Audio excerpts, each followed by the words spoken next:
नाद का अर्थ है ध्वनि।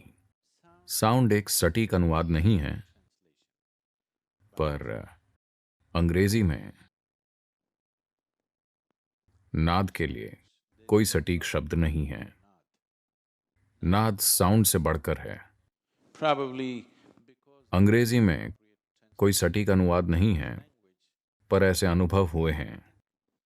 क्या यहां कोई बाइबल पढ़ने वाले हैं? कोई भी नहीं? ओह, मुझे लगता है मैंने पढ़ा नहीं है, मैंने लोगों से सिर्फ सुना है। शायद बाइबल के पहले भाग में कहा गया है, पहले एक शब्द था और वो शब्द ईश्वर के पास था और शब्द ही ईश्वर है, कुछ इस तरह। क्या ऐसा है? कोई जानता है? कुछ ऐसा है। देखिए, अभी मैं जो कुछ भी कह रहा हूं, मैं सिर्फ ध्वनि पैदा कर रहा हूं और आप इन ध्वनियों को शब्दों के रूप में समझ रहे हैं, है ना?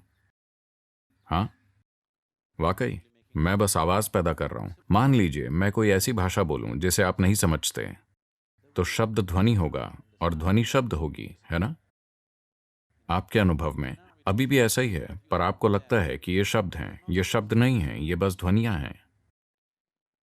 तो जब अंग्रेजी भाषा की बात आई, तो साउंड शब्द स्पष्ट नहीं था, तो किसी ने वर्ड शब्द का इस्तेमाल किया।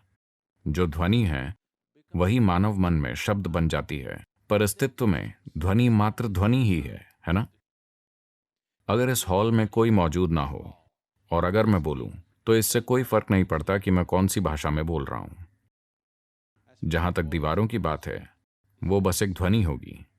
जब आप यहां बैठे होते हैं, तब आप ध्वनियों से शब्द बना लेते हैं, है ना? तो नाद ध्वनि से परे की चीज है। अंग्रेजी में कोई सटीक शब्द नहीं है, पर कुछ ऐसा जो ध्वनि से ज्यादा है, क्योंकि ध्वनि को भौतिक चीज के रूप में नहीं देखा जाता। इसे भौतिकता के आखिरी बुर्ज के तौर पर देखा जाता है। योग परंपरा में ध्वनि को भौतिकता के अंतिम किले के रूप में देखा जाता है। उससे परे कोई भौतिकता नहीं है। it means sound is everything and sound is life. यानी ध्वनि सब कुछ है और ध्वनि ही जीवन है। जीवन के सभी रूप ध्वनियां हैं।